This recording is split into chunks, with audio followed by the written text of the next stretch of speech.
Hi అండి, అందరికీ నమస్కారం. నల్లీస్ చిక్స్ అండ్ రోస్టర్స్కి తిరిగి స్వాగతం. నా పేరు నరసింహబాబు. ఫ్రెండ్స్, ఇప్పుడు మీరు చూస్తున్న వీడియో ఆంధ్రప్రదేశ్లోని తిరుపతి జిల్లా తిరుపతి టౌన్ నుంచి హేమంత్ గారు పంపించారండి. ఇది ఆంధ్రప్రదేశ్లోని తిరుపతి జిల్లా తిరుపతి టౌన్ నుంచి హేమంత్ గారు అయితే మనకి ఈ వీడియో పంపించారు. ఈ వీడియోలో మీకు మంచి క్వాలిటీ గల ఒక 10 పిల్లలని అయితే అమ్మకానికి పెట్టారండి.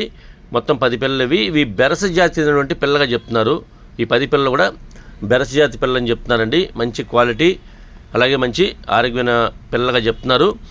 ఇక ఈ పిల్లల యొక్క రంగులు వచ్చేసరికి డేగలు కాకులుగా ఉన్నాయని చెప్తున్నారండి. కాకులు డేగలుగా ఉన్నాయని చెప్తున్నారు వీటి యొక్క రంగులండి. అయితే మొత్తం 10 పిల్లలు. ఇవి 5 ఏమో పెట్ట పిల్లలు, ఒక 5 వచ్చేసి పుంజు పిల్లగా చెప్తున్నారు ఫ్రెండ్స్. మొత్తం 10 పిల్లలండి. ఇవి 10 పిల్లల్లో 5 పెట్ట పిల్లలు, 5 పుంజు పిల్లగా చెప్తున్నారండి. వయసు వచ్చేసి 3 నుంచి 4 నెలల వయసు గల పిల్లగా చెప్తున్నారు. 3 to 4 months వీటికి ఏజ్ చెప్తున్నారండి. ఇక బరువు వచ్చేసరికి 750 గ్రాములు ఉంటాయని చెప్తున్నారండి. ఒక్కొక్క పిల్ల వచ్చేసి 750 గ్రాముల దాకా ఉంటాయని చెప్తున్నారు. ఇక ఈ పిల్లల యొక్క ధర విషయం తీసుకుంటే కనుక జత పిల్లలు వచ్చేసి 2,500 రూపాయలు చెప్తున్నారండి. 2 పిల్లలు కలిపి 2,500 రూపాయలు, 2,500 రూపీస్ చెప్తున్నారండి. 2 పిల్లలు వచ్చేసి 2 chicks వచ్చేసి 2,500 రూపాయలు, 2,500 రూపాయలు చెప్తున్నారు. ఇక బల్క్గా తీసుకుంటే కనుక కొద్దిపాటి డిస్కౌంట్ చేస్తామని చెప్తున్నారండి. బల్క్గా మొత్తం 10 పిల్లలు కలిపి తీసుకుంటే కొద్దిపాటి డిస్కౌంట్ కూడా చేస్తామని చెప్తున్నారు. ఇక ట్రాన్స్పోర్ట్ అయితే పాసిబిలిటీ ఉన్నటువంటి మెయిన్ సిటీస్కి ట్రాన్స్పోర్ట్ చేయాలని చెప్తున్నారండి.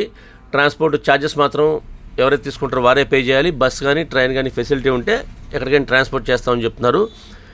ట్రాన్స్పోర్ట్ ఛార్జెస్ మీద అదనంగా ఉంటాయని చెప్తున్నారండి. ఇక దగ్గరగా ఉన్న వాళ్ళు ఎవరన్నా, అంటే ఈ తిరుపతి టౌన్ చుట్టుపక్కల ఉండేవాళ్ళు కానివ్వండి, తిరుపతి జిల్లా వాళ్ళు కానివ్వండి, అలాగే ఈ చిత్తూరు జిల్లా వాళ్ళు కూడా దగ్గరగా ఉంటుంది కాబట్టి వీరు ఎవరైనా సరే దగ్గరగా ఉన్న వాళ్ళు నేరుగా వెళ్ళి చూసి తీసుకుంటే బాగుంటుందని చెప్తున్నారు. ఎందుకంటే లైవ్లో చూస్తే మనకు కొంచెం సాటిస్ఫాక్షన్ ఉంటుందంటే పిల్లల యొక్క క్వాలిటీ చెక్ చేసుకొని మీరు తీసుకోవచ్చు. కాబట్టి దయచేసి మీరు వీలైనంత వరకు లైవ్లో వెళ్ళి చూసి తీసుకోవడానికి ప్రయత్నించండి. నేనైతే హేమంత్ గారి నెంబర్ని వీడియోలో డిస్ప్లే చేశాను. అలాగే డిస్క్రిప్షన్లో వారికి నెంబర్ని, అడ్రస్ని డిస్ప్లే చేస్తాను. మీరు డైరెక్ట్గా ఆయన నెంబర్ని కాంటాక్ట్ చేస్తున్న అన్ని విషయాలు పూర్తిగా, ట్రాన్స్పోర్ట్ గురించి, డిస్కౌంట్ గురించి పూర్తిగా అన్ని విషయాలు మాడుకుని ఆ పుంజులు తీసుకోండి ఫ్రెండ్స్. ఈ వీడియో మీకు నచ్చినట్లయితే please like, share and subscribe friends. ఎవరైనా సబ్స్క్రైబ్ చేసుకోకపోతే కనుక దయచేసి సబ్స్క్రైబ్ చేసుకోండి. మరిన్ని మంచి వీడియోలతో మీ ముందుకు వస్తాను. Bye friends.